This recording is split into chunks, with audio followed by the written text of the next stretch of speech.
Hello everyone. ये जो है ये एडवांस 2024 का पेपर नंबर 2 का केमिस्ट्री का सोल्यूशन है। ये करके क्वेश्चंस देखेंगे और समझेंगे कि किस टाइप के क्वेश्चंस पूछे गए हैं। मेनली आप लोगों के जो क्वेश्चंस पूछे गए हैं बेटा, ज़्यादातर सब एनसीईआरटी बेस ही हैं। तब आप कह सकते हैं कि 98% क्वेश्चंस बेस्ड फ्रॉम एनसीईआरटी। थोड़ा सा कॉन्सेप्ट जो है आपका एनसीईआरटी के बाहर जा रहा है। पेपर नंबर 1 की अगर हम बात करें, आप लोग सोल्यूशन देखिएगा, सारे के सारे क्वेश्चंस आपके 100% एनसीईआरटी थे। तो यहाँ पे भी सेम वैसा ही पैटर्न है, क्योंकि 4 क्वेश्चन आपके सिंगल हैं, सिंगल करेक्ट। फिर आप लोगों के 3 क्वेश्चन है मल्टीपल करेक्ट। फिर आप लोगों के 7 इंटीजर्स हैं। फिर आपके 4 क्या हैं न्यूमेरिकल टाइप, कुल 17 क्वेश्चन। पहला क्वेश्चन देखेंगे। According to the Bohr model the highest kinetic energy is associated with. तो बच्चों को बस काइनेटिक एनर्जी का फॉर्मूला पता होना चाहिए था। काइनेटिक एनर्जी बराबर होता है बेटा 13.6 Z square upon n square. कभी Z square upon n square का रेशियो सबसे ज़्यादा आएगा, वही हमारा आंसर हो जाएगा। अगर हम फर्स्ट वाले में देखें, क्या आएगा आपका 1 square upon 1 square that is equal to 1। Second की बात करें तो क्या आएगा आप लोगों का 2 square upon 1 square that is equal to 4। Third की बात करें तो क्या आएगा second orbit of helium that is 2 square upon 2 square that is equal to 1। और अगर हम लोग फोर्थ की बात करें तो second orbit of lithium 2 positive that is 3 square upon 2 square that is equal to 9/4। और 9/4 इज अप्रोक्सीमेटली 2 पॉइंट समथिंग। हमारा सबसे ज़्यादा एनर्जी किसकी आ रही है? फर्स्ट ऑर्बिट ऑफ सबसे ज़्यादा एनर्जी किसकी आ रही है हमारी? First orbit of helium 2 positive that is. अगर हम लोग इसकी बात करें तो इसकी एनर्जी कितनी आ रही है? Second orbit of helium positive that is equal to 1 into 13.6। हमारा आंसर कौन सा हो जाएगा? First orbit of helium positive. Second question, ना metal deficient oxide sample MX Y2O4 where M and Y are the metals. M is present in both +2 and +3 state. Y is in the +3 state. If the fraction of M2 positive ion present in M is 1/3, तो आपको बताना है बच्चों value of x क्या होगी। ये जो x है इसका वैल्यू क्या होगा? हमेशा याद रखिएगा टोटल पॉजिटिव चार्ज हमेशा और हमेशा टोटल नेगेटिव चार्ज के बराबर होता है। ये जो टोटल पॉजिटिव चार्ज है that should be equal to +8। हमें इतना ध्यान रखना है कि टोटल नेगेटिव चार्ज कितना है आपका -8। टोटल पॉजिटिव चार्ज में M2+ वाला कितना है? 1/3। दैट से आपके टोटल मेटल आयन है x में से x/3 है +2 वाले ऑक्सीडेशन नंबर वाले स्टेट्स। तो आप लोगों के 2x/3 कितना हो जाएंगे? हो जाएंगे आप लोगों के +3 ऑक्सीडेशन वाले स्टेट। सबके ऑक्सीडेशन नंबर जोड़कर हम कितना आना चाहिए हमारा? +8 के बराबर। तो हम लिखेंगे 2 इंटू x/3 आपको निकालना है, plus 3 into 2x/3 plus y 2 है और हर एक का कितना है? +3 ऑक्सीडेशन नंबर, तो +6 बराबर 8 होना चाहिए हमारा आंसर। तो आंसर कितना आ जाएगा हमारा? ये हो जाएगा 2x, ये हो जाएगा 6x, तो ये हो जाएगा आपका 8x/3 बराबर 2। या फिर हम लोग बोल सकते हैं बच्चों कि x बराबर हो जाएगा आप लोगों का 6/8 दैट इज इक्वल टू 0.75। हमारा कौन सा आंसर मैच कर जाएगा? हमारा आंसर मैच कर जाएगा डी ऑप्शन। सिंपल, आपको बस इस चीज़ का ध्यान रखना है कि total positive charge equal to the total negative charge होना चाहिए। क्वेश्चन नंबर 3 को देखेंगे सारे बच्चे। The following reaction sequence major product Q is. ये क्वेश्चन भी अगर आप लोग देखें बेटा तो सीधा सीधा आपका एनसीईआरटी बेस पूछा गया है। एल ग्लूकोज, इसमें जब HI ऐड करेंगे और हीट करेंगे तो क्या बनेगा? सब बच्चों को पता होना चाहिए हेक्सेन। हेक्सेन में क्रोमिक ऑक्साइड जब ऐड करते हैं तो क्या बनता है? बेंजीन। तो ये PU के बन जाएगा आपका बेंजीन। और बेंजीन में जब आप लोग क्लोरीन ऐड करते हैं एक्सेस में in the presence of ultraviolet rays, तो हमारा क्या बन जाता है? हेक्साक्लोरो साइक्लोहेक्सेन, या फिर इसको हम लोग BHC बोलते हैं। इसका शॉर्टकट में नेम में क्या रहता है? BHC का ध्यान रखेंगे सारे बच्चे, और हमारा आंसर क्या हो जाएगा? D option. क्वेश्चन नंबर 4 से तो नंबर 4 भी आपका सिंगल करेक्ट है, उसके बाद फिर 5 6 7 के आपका मल्टी करेक्ट। तो नंबर 4, क्वेश्चन नंबर 4 को आप लोग रीड करें एक बार सारे बच्चे।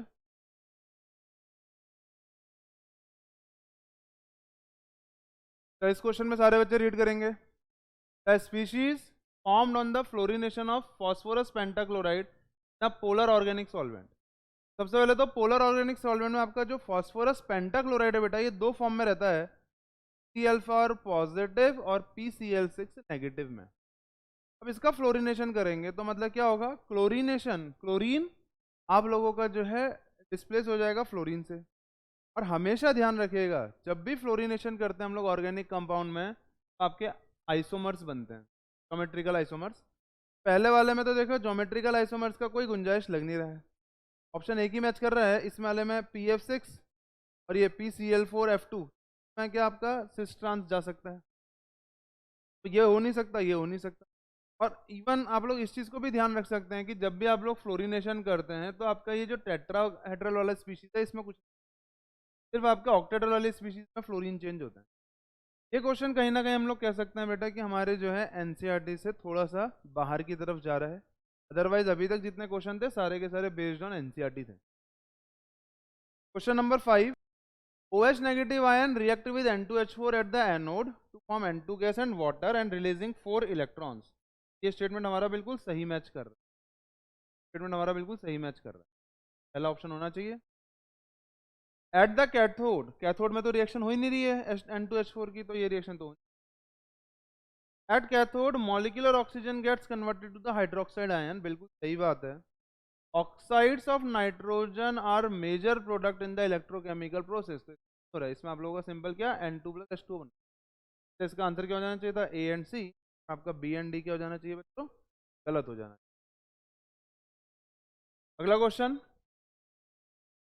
आप लोगों को एक रिएक्शन दिया बेटा, इसमें रिएजेंट पूछा है कि कौन कौन से हो सकते हैं तो आप लोगों का ये प्रोडक्ट इसमें कन्वर्ट हो जाए। अगर आप अच्छे से देखें तो क्या हो रहा है, कीटोन हमारा अल्कोहल में कन्वर्ट हो रहा है, मतलब NaBH4 का रिडक्शन हो रहा होगा। एस्टर आप लोगों का अल्कोहल में कन्वर्ट हो रहा है, इसका मतलब इसका हाइड्रोलिसिस हो रहा होगा। साइनाइड अल्डिहाइड में कन्वर्ट हो रहा है, किससे होता है, एक ही रिएक्शन है, दैट इज SnCl2। और आपका एस्टर कार्बोक्सिलिक एसिड में कन्वर्ट हो रहा है। दूसरा आप लोग देखें एल्काइंस, एल्काइंस आप लोगों के किस में जा रहे हैं बेटा, सिस एल्किन में। सिस एल्किन में कब जाते हैं, जब आप लोग इसमें ऐड करते हैं लिनलार कैटेलिस्ट। ट्रांस एल्किन कब बनता है, आप लोगों के लिए होमवर्क है, आप लोग सोच कर आइएगा क्या होता है, रिएक्शन का नाम क्या है, बिर्च रिडक्शन। तो पहले लिनलार कैटेलिस्ट ऐड करोगे तो क्या होगा, ये ट्रांस वाला, ये आपका सिस एल्किन बन जाएंगे। SnCl2HCl करोगे तो क्या होगा, साइनाइड आपका अल्डिहाइड में कन्वर्ट हो जाएगा। NaBH4 ऐड करोगे तो क्या होगा, कीटोन आपका अल्कोहल में कन्वर्ट हो जाएगा। और हाइड्रोलिसिस करोगे तो ये आपके टूटकर अल्कोहल एंड कार्बोक्सिलिक एसिड। पहला ऑप्शन तो हो सकता है। चल में देखें, लिनलार कैटेलिस्ट ऐड करा, एल्किन बन गया। हाइड्रोलिसिस करेंगे तो क्या होगा, हाइड्रोलिसिस करने से बेटा ये साइनाइड भी आप लोगों का जो है कार्बोक्सिलिक एसिड में कन्वर्ट हो जाएगा, और फिर SnCl2 का रिएक्शन का कोई मतलब रहेगा नहीं, तो ये वाला हमारा होना नहीं। थर्ड वाले में NaBH4 को अल्कोहल में कन्वर्ट कर सकता है, SnCl2 साइनाइड को अल्डिहाइड में ले जा सकता है। तो आप लोगों का हाइड्रोलिसिस करेंगे तो ये आपका टूट सकता है, और फिर लिनलार, तो ये आप लोग कर सकते हैं। लिनलार कैटेलिस्ट पहले ऐड करा, हो सकता है फिर NaBH4 ऐड कर सकते हैं, फिर SnCl2, फिर हाइड्रोलिसिस, ये भी कर सकते हैं। हमेशा ध्यान रखिए बेटा, आप लोग पहले हाइड्रोलिसिस नहीं कर सकते, क्योंकि क्या होगा, cyanide will be converted to the carboxylic acid. तो इसका आंसर हमारे क्या होना चाहिए, A and D। The compounds having peroxide linkage, direct NCERT based question। H2H2O7, H2H2O7 directly याद रखिए बेटा, this is the structure of oleum. H2H2O8 में पेरोक्साइड लिंकेज होता है, ये सब बच्चों को पता होना चाहिए डायरेक्ट स्ट्रक्चर।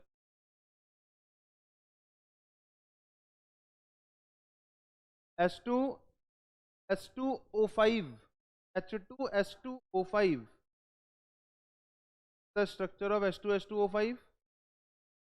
कुछ नहीं, आप लोगों ने जो है एक तरफ में ऑक्सीजन का लोन पेयर रन देना है, और H2SO5 में भी पेरोक्साइड लिंकेज देखने को मिलता है। तो हमारा आंसर कौन सा मैच कर जाएगा बेटा, एक पहला और एक आप लोगों का हो जाएगा।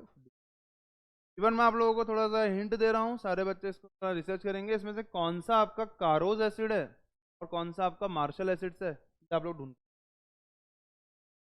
अगला क्वेश्चन, क्वेश्चन नंबर 8। अब यहां से आपके इंटीजर टाइप हैं, 8 से लेके 13 तक का is integers. Form a complete monolayer acetic acid on 1 gram charcoal, 100 ml of 0.5 molarity acetic acid was used. Some of the acetic acid remain unabsorbed. Neutralize the unabsorbed acetic acid. 40 ml 1 molarity NaOH solution was required. Each molecule of acetic acid occupy इतना surface area, then what is the value of P? और आपको बोला बेटा कि surface area of charcoal कितना है, इतना है for 1 gram. तब 1 ग्राम चारकोल का जो सरफेस एरिया है वो हमें कितना दिया गया है, तो वो हमें दिया गया बेटा 1.5 इंटू 10⁻², मीटर स्क्वायर। कितना एसिड लगाया जा रहा है, टोटल एसिड आप यूज कर रहे हो 50 मिलीमोल, 50 मिलीमोल एसिटिक एसिड आप लोग यूज कर रहे हो। इसमें से कुछ आपका अनएब्जॉर्ब्ड है which is neutralized by NaOH, तो कितना अनएब्जॉर्ब्ड हुआ है, अब 40 into 1 that is equal to 40 millimole. मतलब एब्जॉर्ब कितना हुआ है, तो एब्जॉर्ब हुआ है आपका 10 millimole acetic acid. 10 millimole acetic acid is absorbed. 10 millimole acetic acid अगर एब्जॉर्ब हो रहा है, इसका मतलब कितना हुआ, तो ये हुआ आपका 10 इंटू 10⁻³ इंटू Na। इतने आपके जो है एसिटिक एसिड एब्जॉर्ब हो रहे हैं। अब हर एक एसिटिक एसिड का सरफेस एरिया कितना है, तो वो आप लोगों को निकालना है। कैसे निकालेंगे भाई, 1 ग्राम मतलब इतने मीटर स्क्वायर में इतना एसिटिक एसिड एब्जॉर्ब हो रहा है, इतना। This acetic acid is absorb in 1.5 into 10⁻² metre square surface area. एक एसिटिक एसिड को एब्जॉर्ब करने में कितना लगेगा, तो वो लगेगा आपका बेटा 1.5 इंटू 10⁻² अपॉन 6.02 इंटू 10⁻21। तो कैलकुलेट करेंगे and this will be our answer. हमें किस फॉर्म में लेकर आना है, 10⁻³ के फॉर्म में लेकर आना है। तो अगर मैं इसको ऊपर ले जाता हूँ तो हो जाएगा 10⁻21, दैट इज हमारे बन रहा है बेटा 1.5 इंटू 10⁻21 अपॉन 6.02। अगर मुझे इसको 10⁻23 में लेकर आना है तो मैं -2 मल्टीप्लाई और -2 को डिवाइड कर दूंगा, ये बन जाएगा कितना 150/6। 150/6 150/6 इज इक्वल टू 6 2 12 6 5 20। तो हमारा आंसर सीधा सीधा आ जाएगा 25। तो हमारे 25 molecules 25 into 10⁻³ absorb by this compound. बहुत सिंपल सीधा क्वेश्चन था बच्चों। अगला, Vessel 1 contain W2 gram of non-volatile solute X dissolved in W1 gram of water. Vessel 2 contain W2 gram of another non-volatile solute Y dissolved in W1 gram of water. Both the vessels are at the same temperature and pressure. The molar mass of X is 80% of Y. Vent-off factor of X is 1.2 times is that of Y. तो आपसे पूछा बेटा elevation of boiling point for solution in vessel 1 is इतना 10% of solution in vessel 2। मतलब elevation in boiling point in vessel 1 on elevation in boiling point in vessel 2 का आपको percentage निकालना है कितना। तो हम क्या लिख सकते हैं, I kbm I1 kbm1 on I2 kbm2 को 100 कर सकते हैं हम लोग। अब आप लोगों को क्या दिया है देखिए यहाँ पे, I1 is equal to 1.2 times of I2। तो अगर मैं I2 को 1 लेता हूँ तो I1 कितना हो जाएगा बेटा 1.2। kb cancel out. Mass of solvent हमें दिया गया, देखो दोनों में same W1 and W1 gram. Mass of solute भी कांस्टेंट दिया गया है, सिर्फ हमारे यहाँ पे मोलर मास आ जाएगा। तो डिनोमिनेटर में आएगा मोलर मास ऑफ X और न्यूमरेटर में आएगा मोलर मास ऑफ Y। अगर मैं मोलर मास ऑफ Y को 100 लेता हूँ तो X का मोलर मास कितना हो जाएगा 80। This will be our answer into 100। 200, ये हमारा आंसर बन जाएगा। ये वैल्यू हमारी कितने आगे देखेंगे आप लोग, 1.2 इंटू 10 से 10 गया तो ये गया बेटा 1200/8, दैट इज इक्वल टू 8 1 जा 8, 8 5 जा 40, हमारा आंसर आ गया सीधा सीधा 150। डायरेक्ट कैलकुलेशन है, simple calculation, bit of question. बस आप लोगों को ओवरऑल ये लॉजिक समझ में आना चाहिए कि हमें इसमें करना क्या है। आई का रिलेशन दे रहेगा, मोलर मास का रिलेशन दे रहेगा, बाकी सारी चीजें इसमें क्या है, कांस्टेंट। डबल स्ट्रैंडेड डीएनए, सब बच्चों को पता होना चाहिए बेटा, ए टी से बॉन्ड बनाता है डबल बॉन्ड, और जी आप लोगों का सी से ट्रिपल बॉन्ड बनाता है, और डीएनए में यू पाया नहीं जाता है, यूरेसिल। तो डबल स्ट्रैंडेड का मतलब है बच्चों कि अगर यहाँ पे ए है तो दूसरा आप लोगों का 3' से 5' की तरफ को लिंक जा रहा होगा। अगर ये ए है तो डबल बॉन्ड के साथ क्या होगा, टी, टी ट्रिपल बॉन्ड के साथ होगा सी, टी डबल बॉन्ड के साथ होगा ए, ट्रिपल बॉन्ड के साथ होगा जी, ए डबल बॉन्ड के साथ होगा टी, जी ट्रिपल बॉन्ड के साथ होगा G, triple bond C, double bond A, double bond T, double bond T, triple bond C, double bond A, triple bond G. कितने हाइड्रोजन बॉन्ड्स हैं टोटल, तो पूछा है कि amount of required to split the double strand into single strand. तो 2 single strand में तोड़ने में हमें कितनी एनर्जी लगेगी, ए को टी में तोड़ने में, ए और टी के बॉन्ड को तोड़ने में कितनी हाइड्रोजन बॉन्डिंग लग रही है एनर्जी, 1 किलो कैलोरीज, और जी और सी को तोड़ने में कितना लग रहा है बेटा, 1.5। टोटल बॉन्ड गिन लीजिए टी कितने, 1 2 3 4 5 6 7, द टोटल 14 हाइड्रोजन बॉन्ड है जिनको तोड़ने में एनर्जी कितनी लग रही है, 1, प्लस 1 2 3 4 5 6 कहती हैं 18 ऐसे हाइड्रोजन बॉन्ड है जिनको तोड़ने में लग रही है energy 1.5। This will be our answer 1.25, 1.5 है सॉरी, 1.25 ए और यू का है। This will be our answer. कितना लग रहा है, ये हो जाएगा बेटा 14 plus 27, that is equal to 41। हमारा आंसर आ जाएगा कि हमें 41 किलो कैलोरीज एनर्जी जो है तोड़ने में लगेगी। ये भी बहुत सिंपल क्वेश्चन था, बस हमें ये पता होना चाहिए कि डबल स्ट्रैंडेड में ए किसके साथ बॉन्ड बनाता है और कितने हाइड्रोजन बॉन्ड बनाता है, सी कितने हाइड्रोजन बॉन्ड बनाता है, कितनों के साथ बनाता है, हमें ये पता होना चाहिए था। चलिए अगला question, question number 11, solve the integer type. A sample initially contain U-238 isotope of uranium. With time, some of U-238 radioactively decay into 206, while the rest remain undisintegrated. When the age of the sample is itna, the ratio of mass of Pb to that of uranium is the in the sample is found to be इतना, मतलब जो इनका ratio है वो इतना दिया गया। तो आपसे पूछा है कि what is the value of P, और आप लोगों को बच्चों हाफ लाइफ दी गई। तो सीधा हिसाब है, 238 यूरेनियम थे तो आपके कन्वर्ट हो रहे हैं बेटा 206 पीवी में। टाइम टी इक्वल टू 0 पे इसकी कंसंट्रेशन थी ए नॉट, या मोल्स थे A naught. Time T equal to T पे इसके मोल्स कितने हो गए आपके, ए नॉट माइनस एक्स, ये कितने बन जाएंगे आपके एक्स। हम लोग हमेशा याद रखें रेडियो एक्टिव में फर्स्ट ऑर्डर फॉर्मूला लगता है, तो हम लोग को लगा देना है बेटा L N A naught upon A naught minus X बराबर के टी। के टी हो जाएगा आप लोगों का L N two by 4.5 into 10 to the power of 9। T का वैल्यू कितना दिया बेटा, P into 10 to the power of 8 years. बस हमें किसी तरह ये ए नॉट और ए नॉट माइनस एक्स को ढूंढना है, तो हमारा यहाँ से पी आ जाएगा। अब ये कैसे निकालेंगे हम ए नॉट और ए नॉट माइनस एक्स, तो आप लोगों को देखिए रिलेशन दे रखा है। इस टाइम पे mass of 206 and mass of uranium is found to be equal to 7।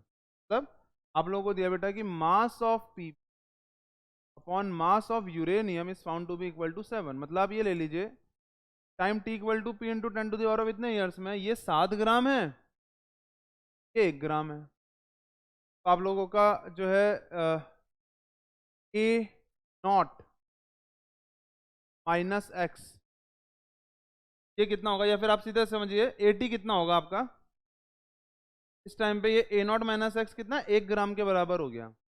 1 ग्राम का मतलब हो गया बच्चों 1 ग्राम का मतलब हो गया ए नॉट माइनस एक्स को हम लोग 80 के बराबर ले सकते हैं, which is equal to 1/08 the molar mass of this compound 38। ये हमारा 80 हो गया। और इनिशियली सारे के सारे मोल हमारे यूरेनियम थे, तो ए नॉट कितना होगा हमारा, ए नॉट होगा हमारा 1/238 प्लस 7/206, तो 6 है कि 207 है, तो this is the initial moles. तो हमें ए नॉट पता लग गया, हमें 80 पता लग गया। L N A naught by 80 बराबर के टी करेंगे, यहाँ से हमारी पी की वैल्यू आ जाएगी।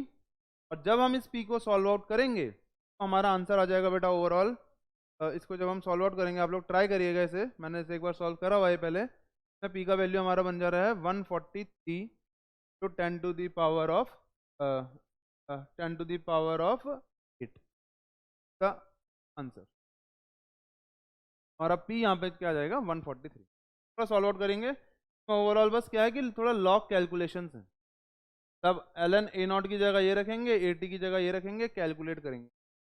आप लोगों का एक लॉग 9.1 टाइप कुछ बनेगा, जैसे आप समझिए यहाँ पे सारे बच्चे, L N 1/238 plus 7/206 upon 1/238, it will be equal to kt, that is ln2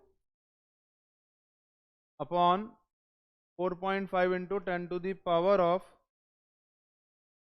4.5 into 10 to the power of 9 into p into 10 to the power of 8 को सॉल्व आउट करेंगे तो ये वैल्यू आ रही है ln 9.1, जिसको आप अप्रोक्सीमेटली ln 9 लिख सकते हैं। यहाँ से आपका ये वैल्यू सॉल्व आउट हो जाएगी, और जब आप इसको सॉल्व आउट करोगे पूरा का पूरा, तो आपकी वैल्यू आ जाएगी बेटा बराबर आ जाएगा आप लोगों का 143 आंसर। अगला क्वेश्चन देखेंगे, among these compounds total number of species in the tetrahedral. 4 definitely tetrahedral में रहता है, बाकी को ढूंढना है आप लोगों ने। COCN4 होल्ड 4 मतलब CO is in the +4 oxidation number, +4 oxidation number का मतलब है बेटा 3D5 स्ट्रॉन्ग फील्ड लिगेंड है, तो कैसे भरेंगे इन 5 इलेक्ट्रॉन्स को हम लोग, स्ट्रॉन्ग फील्ड लिगेंड है तो हम इसको भरेंगे 1 2 3 4 5, तो ये DsP2 हाइब्रिडाइजेशन शो कर सकता है। ये तो आंसर हमारा नहीं होगा। CO3NO, अगर हम इसमें देखें तो CO आप लोगों का -1 ऑक्सीडेशन नंबर में आ रहा है, NO is in the +1 oxidation number. ये -1 का मतलब है बेटा 3D8 4s2। इवन आप लोग अगर इसको 0 भी लेके चलते हो तभी भी आप समझिए 3D9 आएगा। लेट्स से मैं इसको 0 लेके चलता हूँ, यहाँ पे कोबाल्ट का ऑक्सीडेशन नंबर 0 आ गया, that is 3D7 4s2। Strong field ligand है, cobalt strong field, NO strong field, सारे के सारे पेयर अप हो जाएंगे। जब सारे के सारे पेयर अप हो जाएंगे तो आपका एक भी इलेक्ट्रॉन खाली नहीं रहेगा, तो इसका आंसर क्या आएगा sp3 hybridisation, D9 configuration hybridisation. HCF4 सब बच्चों को पता होना चाहिए, this is sp3 D2 hybridization. PCl4 positive directly निकालेंगे आप लोग हाइब्रिडाइजेशन नंबर से, sp3 आएगा।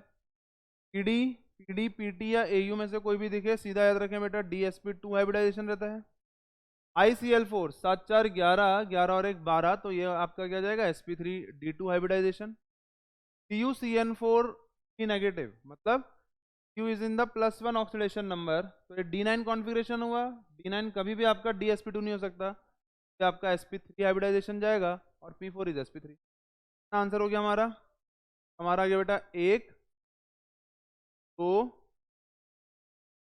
3, बाकी ये वाला क्या था हमारा 3 और 1 4, हमारा आंसर आ जाएगा इसमें 4 स्पीशीज ऐसी हैं जो कि आप लोगों की टेट्राहेड्रल ज्योमेट्रीज को शो कर रहे हैं। Question number 13, the last integer type question. An organic compound P 13 14 15 16, हाँ ये भी आप लोगों का एक इंटीजर टाइप है। An organic compound P having molecular formula C6H6O3 if ferric chloride test and does not have intramolecular hydrogen bonding, तो क्या आइडिया मिल रहा है, इसका डिग्री ऑफ अनसैचुरेशन निकालो। 6 + 1 minus 6/2 that is equal to 7 में से 3 के बेटा 4, इंट्रामोलिकुलर हाइड्रोजन बॉन्डिंग आपको करानी नहीं है, साइड सी बात है, ये बेंजीन ही होगा डेफिनेटली। तो ये कंपाउंड हमारा क्या हो जाएगा, ये कंपाउंड हमारा हो जाएगा कुछ इस तरीके का, बेंजीन। कोई इंट्रामोलिकुलर हाइड्रोजन बॉन्डिंग नहीं हो रही है, तो ये कंपाउंड हो सकता है, एक पॉसिबिलिटी मैं लगा रहा हूँ बस। If ferric chloride test, ferric chloride test दे रहे हैं तो डेफिनेटली यही compound. The compound P react with 3 equivalent of NH2OH, alcohol तो करता नहीं है, कीटोन या अल्डिहाइड्स करते हैं, हाइड्रोक्साइम्स बनाते हैं। ये क्या हो जाएगा, हाइड्रोक्सिलामीन से रिएक्शन करके हाइड्रोक्साइम्स बनाएंगे। इसको हम लोग 3 इक्विवेलेंट अगर कराना है बच्चों, तो यहाँ पे डबल बॉन्ड हो, यहाँ पे डबल बॉन्ड हो और यहाँ पे डबल बॉन्ड हो करा जा सकता है। आप 3 इक्विवेलेंट NH2OH अगर रिएक्ट कराओगे, ये आप लोगों का बन जाएगा हाइड्रोक्साइम्स,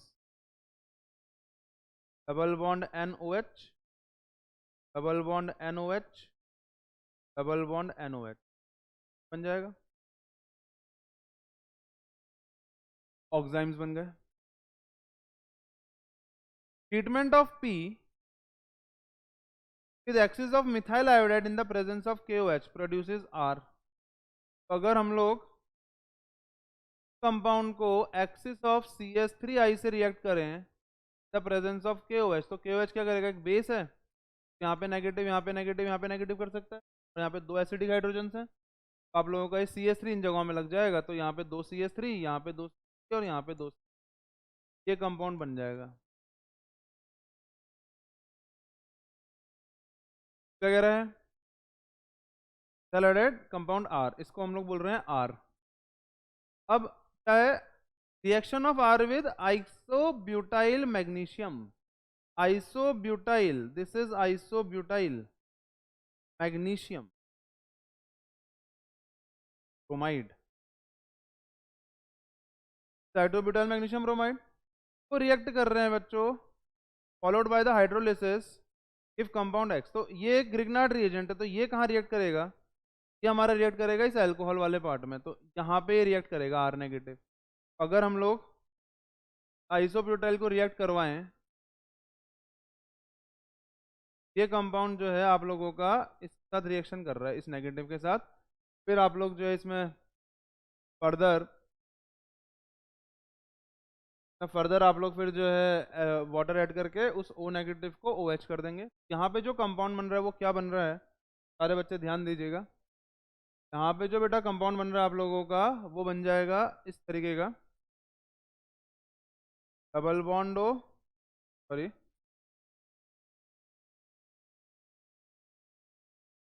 तरीके का कंपाउंड,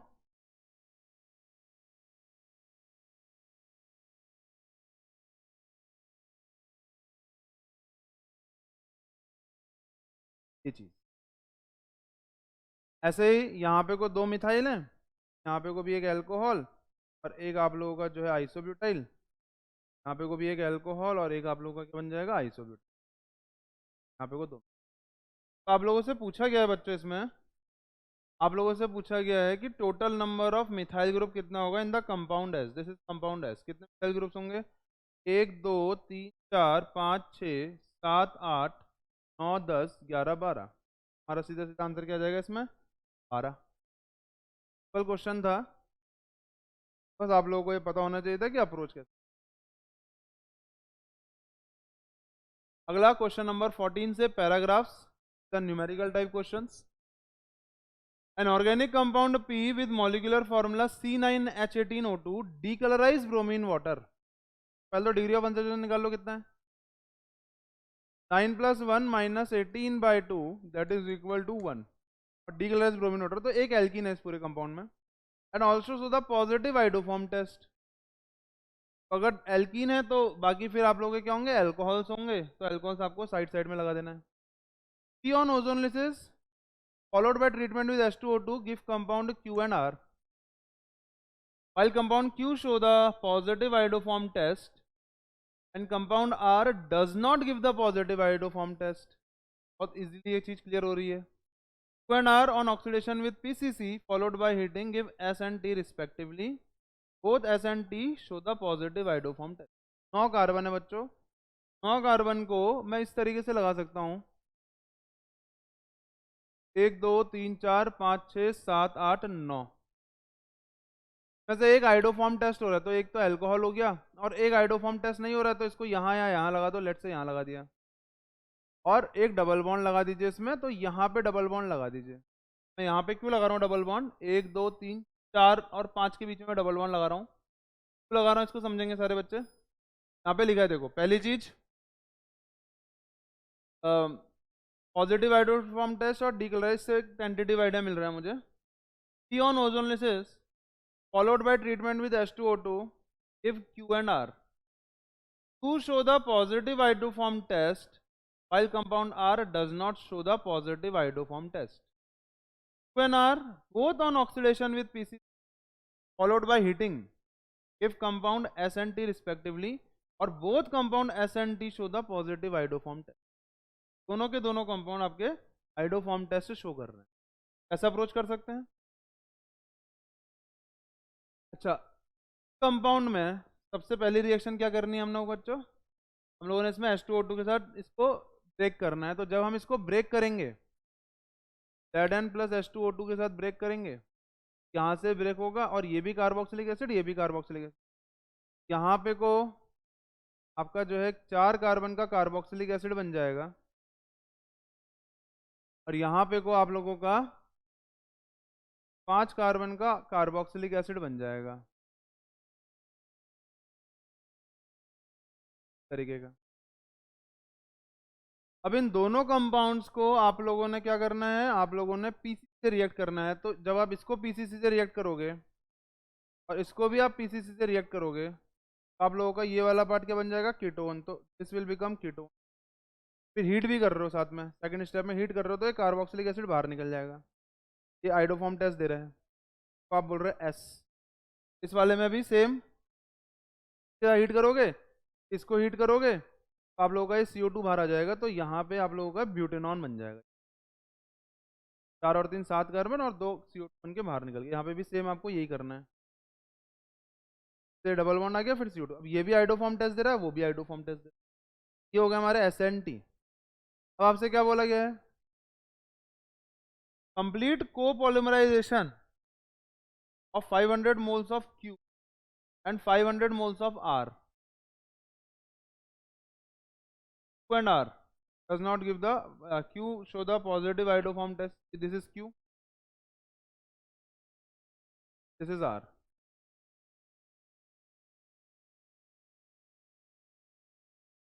P on ozonlysis, तो ये कंपाउंड है हमारा P से बना बेटा Q and R, और Q and R से बन रहा है हमारा SNT।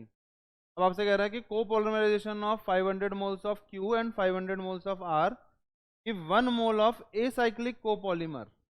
एसाइक्लिक तो उससे भी पता लग रहा है कि चेन है।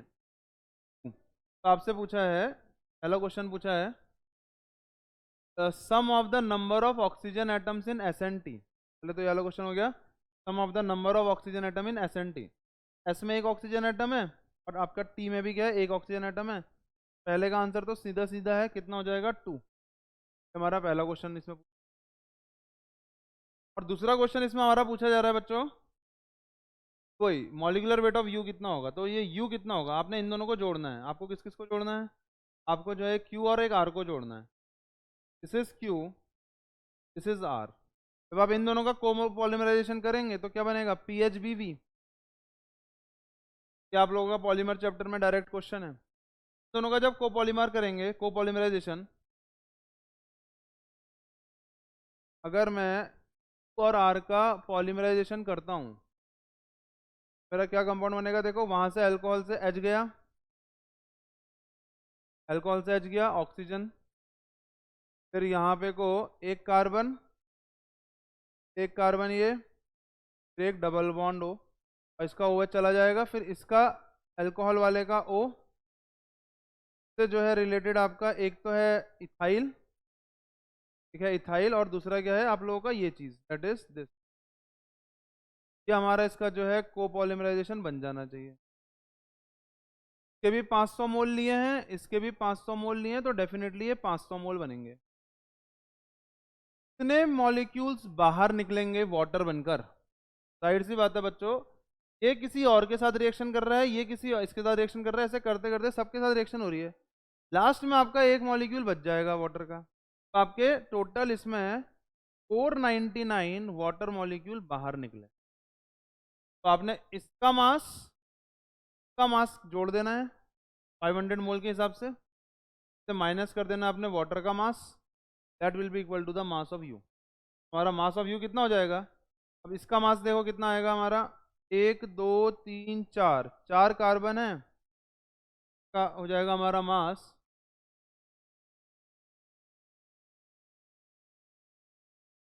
का मास हो जाएगा बेटा हमारा C4H, कितना हो जाएगा हमारा 4H8O3।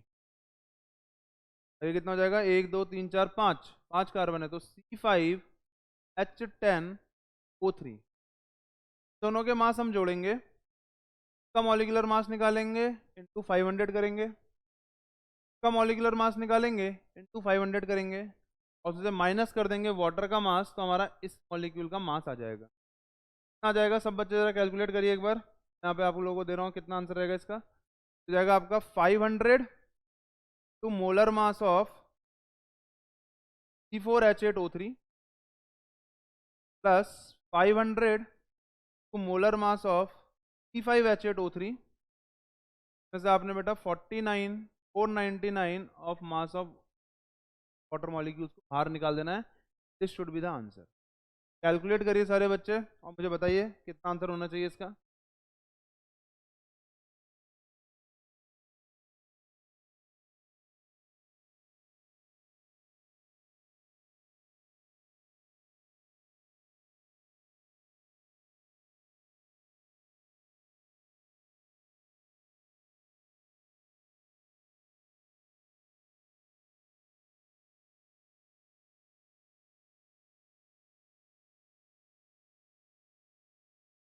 अगर आप लोगों ने इसको कैलकुलेट करा होगा तो इसका आंसर आएगा बेटा 102018।